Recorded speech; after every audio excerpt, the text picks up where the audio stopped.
We're just about into the fall tulip planting season, and actually in Oklahoma the best time to plant tulips or any of the spring flowering bulbs is in October through November up till about Thanksgiving. If you get them planted in that time, the weather's cooled off so their roots can start to grow, but they won't miss out on any chilling that they might get. Now you can actually plant them after Thanksgiving, but you'll need to pre-cool them some because they'll be missing out on some chilling hours that they require to bloom.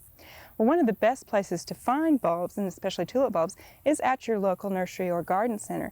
And one of the reasons for this is that the selection is really good now. A lot of them have wonderful bulbs from Holland, and also you can actually inspect the bulbs yourself.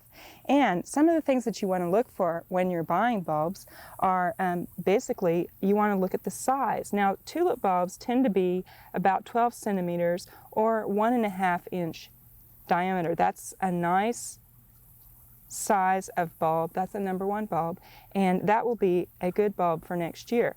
Now, if you get the smaller bulbs for these regular tulips, you're not going to have as good a performance. You may not have as large of a bloom, as much leaf area, or it may not bloom at all. So you'll want to go with the larger tulips. Something else that you want to look for is the presence of the tunic. Now, it can have some splits in it, but you don't want this to be off, because when this tunic, which is this outer cover, comes off of the tulip, it can actually dry out. And so this just helps preserve it. And so a tulip with this on is in better shape.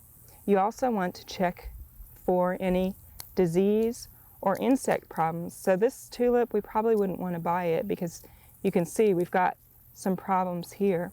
And also, if you just pick the tulips up and check to make sure they're firm. If they're a squishy tulip, then don't buy them. And this is a nice firm tulip. It's got a good tunic cover, and we don't see any evidence of disease or anything, so this would be a good one to get. Now, one of the things that's nice about buying tulips or bulbs in the nursery is that you can actually see, one, the tulip bulb, but also you can kind of tell what they look like. And there's actually a lot of good information out there. Most of them will be in a container somewhat like this, and they usually have a picture on it showing the actual bulb. And then you'll notice up here at the top, or sometimes down at the bottom, it has some of the specifics of this tulip. It'll have the name, and also if you see here, this says single early tulip. So we know that's a single bloom, and it's an early blooming tulip. Now, tulips are in about 3 groups: early, mid-season, and late. Now, this is something really important to remember if you're trying to group your tulip blooms together. Like down here, for example, I wanted to mix a mix of white and yellow tulips together so that they would bloom at the same time. Well, if I choose here the Mrs. John's St. Sheepers and the Ivory Floridale, you'll notice here, if I look, this is a single late tulip, and then I also have a mid-season tulip. So this has got a late season bloom, and this has a mid-season bloom. So my bloom synchronization is going to be off, and I won't have that color combination that I like. But if I look over here and choose another tulip that's yellow, this is also a mid-season bloomer, I can have my yellow and white combination blooming at the same time. Now, this is also important to take into consideration if you want to have a long season of bloom. Buy some that are early season bloomers, some that are mid, and some that are late, and that way you'll have bloom through a longer season.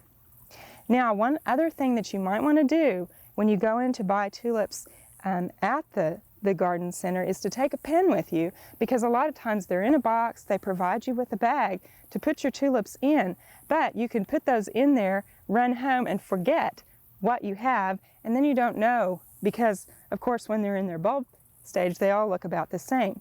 Now, sometimes they'll have these handy little tags in with them that you can take one and put in the bag, but it's still probably a good idea to go ahead and write the name, and if you want to know the height and when they bloom, on the bag, so you'll have that with you when you get home.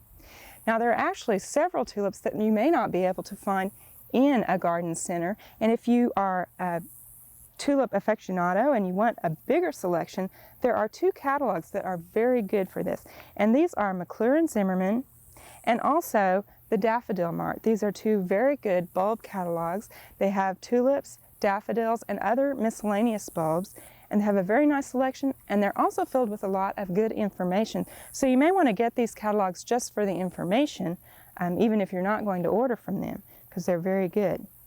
Now, one of the problems with tulips, as opposed to, say, daffodils, which actually naturalize and come back year after year very easily, usually around here, tulips are kind of an annual thing. We have to plant them over and over again.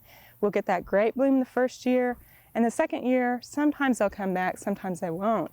By the third year, they're pretty much gone.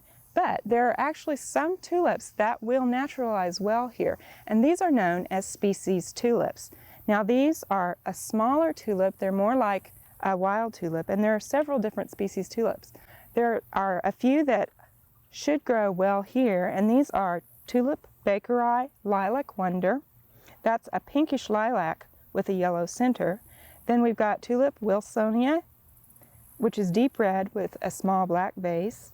Tulip Clusiana Cynthia, Tulip Clusiana Chrysantha, Tulip Clusiana Chrysantha Tuberans Gem, and Tulipa saxatilis.